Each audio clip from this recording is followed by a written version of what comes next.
তার মধ্যে তোমরাও চলে এসো। নমস্কার, বর্তমান খড়কোনাটা ব্লগ থেকে সবাইকে স্বাগত। যা গরম পড়েছে, আমি তো জল, শরবত, ডাবের জল রোজই খাচ্ছি। তার সাথে এই যে আমার গাছপালাগুলো, এগুলোকেও জল দিতে হচ্ছে। খালি তো দেখতে দেখতে কত বড় হয়ে গেল। তো চলো রান্না করা যায়, তারপর দেখি কি রান্না করা যায়। চলে এসেছি রান্নাঘরে। আজকে খুব সিম্পল রান্না করব, কারণ এখন যা গরম পড়েছে সেরকম যদি কিছু আমি রান্না করি বা ভালো রেসিপিও দেখাই, সেটা আমার বাড়ির লোক খেতে চাইছে না। আর আমি যেটা রান্না করি সেটাই কিন্তু আমার বাড়ির লোকেরা দুপুরবেলা আমরা খাওয়া দাওয়া করি। এক্সট্রা করে কিন্তু আমি কিছু করে উঠতে পারি না। তো যাই হোক, আজকে খুব সিম্পলভাবে দেখাবো শাক চচ্চড়ি। কী শাক?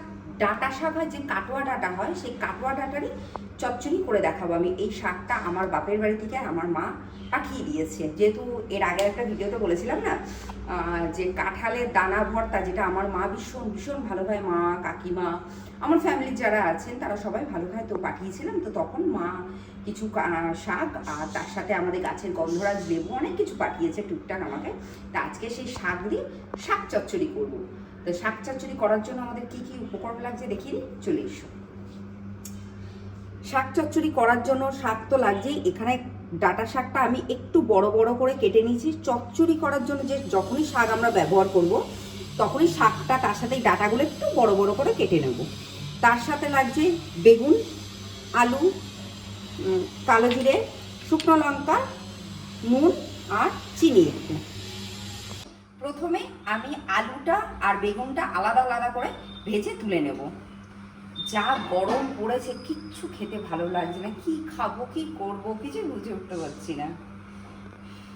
কড়াইটা গরম হোক একটু, তারপর সর্ষের তেল দিয়ে ভেজে নেবো। আর চচ্চড়ি এই ধরনের রান্নাগুলো তো সর্ষের তেল ছাড়া ভালো লাগে না, তাই না? কড়াইটা গরম হোক। সর্ষের তেল দিচ্ছি এবার। কড়াইটা খুব ভালোভাবে গরম হয়ে গেছে, খুব একটা বেশি তেল লাগবেও নয়। যে তেল গরম হয়ে গেছে, আলুটা ভেজে নিই। আলুটা ভাজছি, তার সাথে সামান্য একটু নুন দিয়ে দেবো। হলুদ দেওয়ার দরকার নেই এখানে। আলুগুলো ভাজা হয়ে গেছে খুব সুন্দর করে। এবার আমি তুলে নিচ্ছি। আলুটার মতো বেগুনটাও ভেজে নিচ্ছি। আর হ্যাঁ, বেগুনটা ভাজার সময় কিন্তু আমি নুন ব্যবহার করব না। বেগুনগুলো খুব ভালোভাবে ভাজা হয়ে গেছে, লাল লাল করে আমি তুলে নিচ্ছি। আর হ্যাঁ, তোমাদের একটা কথা বলার আছে। হয়তো আমার কথাটার সাথে চারিধার দিয়ে একটু আওয়াজ আসছে, কারণ আমার বাড়ির উল্টো দিকে কাজ হচ্ছে, তার জন্য। এটা আমার কিছু করার নেই। তো তার জন্য আমি আগে থেকে তোমাদের কাছে ক্ষমা চেয়ে নিচ্ছি। বেগুনটা ভেজে তুলে নিয়েছি। এই তেলে আমি কালো জিরে আর শুকনো লঙ্কা ফোড়নে দেব। আমি আলাদা করে কিন্তু আর কিছু দিচ্ছি না, কোনো লঙ্কা বা কিছু।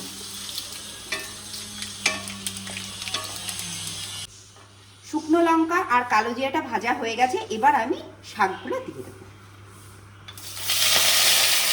এবার আমি নুন দিয়ে দিচ্ছি। এবার আমি ঢাকা দিয়ে দিলাম শাকটা একটু নরম হওয়ার জন্য। নরম হোক, তারপর আমি ফিরে আসছি। দেখি শাকটা কতটা সেদ্ধ হবো। বাবা, কত জল বেরিয়েছে দেখি। টাটকা শাক তো, এমনি শাক দিয়ে জল বেরো, তার মধ্যে আবার টাটকা শাক হলো তো কোনো কথাই নেই। তো গ্যাসটা আমি এ সময় এবার বাড়িয়ে দেবো, জলটা শুকাবার জন্য। শাক একদম নরম হয়ে গেছে। শাকের জলটা অনেকটা কমে গেছে। এবার আমি ভাজা আলু আর বেগুনটা দিয়ে দিচ্ছি।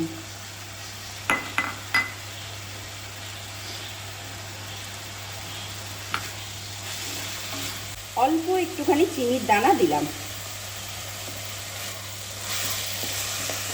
শাক চচ্চড়িটা হয়ে গেছে। এবার আমি পরিবেশন করে আবার তোমাদের কাছে ফিরে আসছি।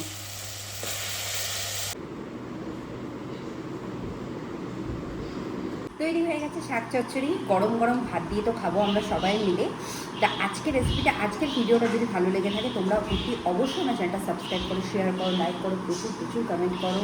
তোমাদের সাপোর্টটা আমার খুব দরকার, নাহলে কিন্তু আমি এগাতে পারবো না, মানে চ্যানেলটা দাঁড় করাতে পারবো না। আর ভালো ভালো রেসিপি দেখার জন্য তোমরা অবশ্যই আমার চ্যানেলটা চোখ রাখো। আজ তাহলে আসি।